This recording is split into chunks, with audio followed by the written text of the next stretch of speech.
Hey everyone, today I'm going to show you how to use routing in React. Now, in a real-world application, you're probably not going to only have one page, right? You're probably going to have a home page, you're probably going to have a profile page and a conversations page. So a real-world application has multiple pages. However, in our current application, we show everything at once. There's no way to navigate between different pages. Now, one use case for routing in our application is, for example, we can create a separate page for creating a to-do. Now, right now, we don't need it because we only have one input and it's very simple. But in a more complicated application, our to-do is probably gonna have multiple fields. For example, we can have a title, we can have a description, we can have a tag, we can have some kind of color indicator. We can add multiple things to our to-do to separate it from the rest. And this will quickly become a very complicated form. So it's best to separate this into its own page inside our application. Now, one solution that allows you to create routes or pages in React is React Router. Now, this is a library. It's not a part of React. It's a separate NPM package that aims to solve routing using JavaScript in React. Now, we're going to install React Router, and it's pretty simple. All you have to do is just run this command, npm install react router DOM. And if we go to our app and open the terminal, I'm just going to paste this here, and it's going to start installing React Router DOM. So now that the router has finished installing, we're going to set it up. So if you go to the React Router documentation, it's pretty simple. We can use the create browser router function to actually initialize a routing configuration. And to do this, all we have to do is go to our main component, and right at the top, we're going to copy paste this from the documentation. So this is a function exported by React Router DOM, so we have to import it. I'm going to hit Control Space, and I'm going to automatically import this function. Now, the default configuration only has one route, and an element, it renders this div. Now, I'm going to test this, and what I'm going to do is go back to the documentation, and as you can see, the router that we just created, we actually need to inject this into the router provider.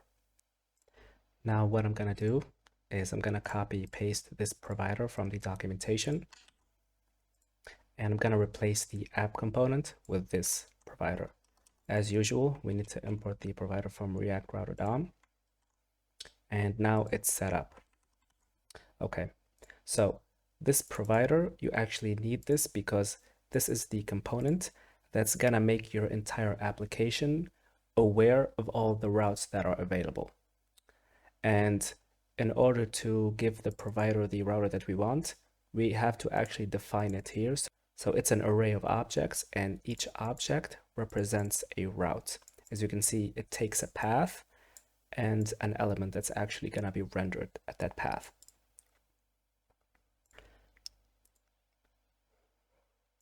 Now, if we go back to our application, you'll see that it's only rendering hello world because this is the only route and component available in the router.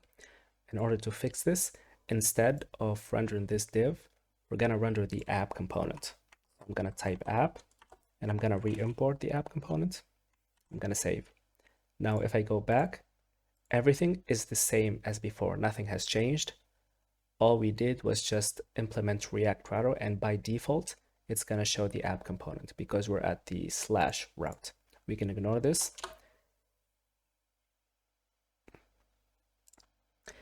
And now we only have one route, but like I said previously, we want to implement a new route that handles the creation of a to-do.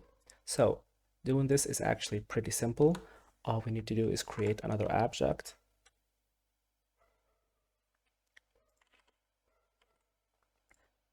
Now doing this is pretty simple. All we need to do is create another object. We're going to give it a path, and that path is going to be /create to do. And the element that we're going to render here right now, it's going to be a simple div, and we're going to type the text create to do here. Now I'm going to go back to our app.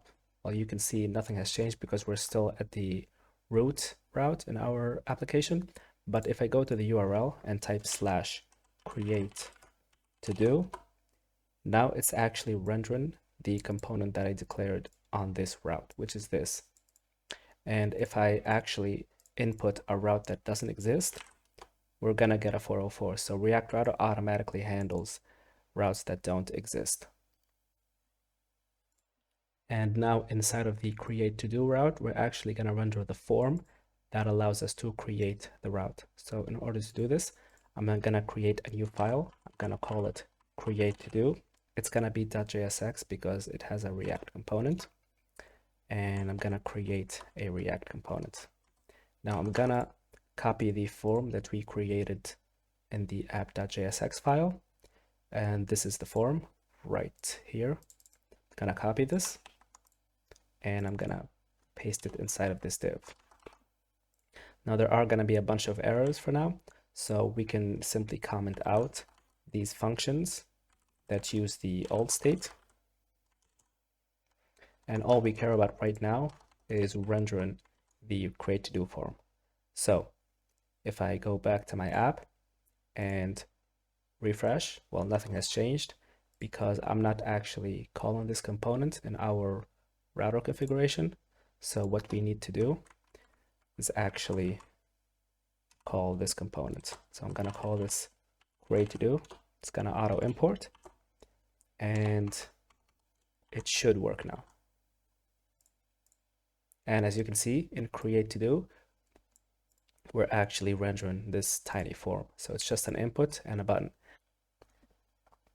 And now in my next video, I'm gonna show you how to actually use this create to do form to actually create a new to do in our database.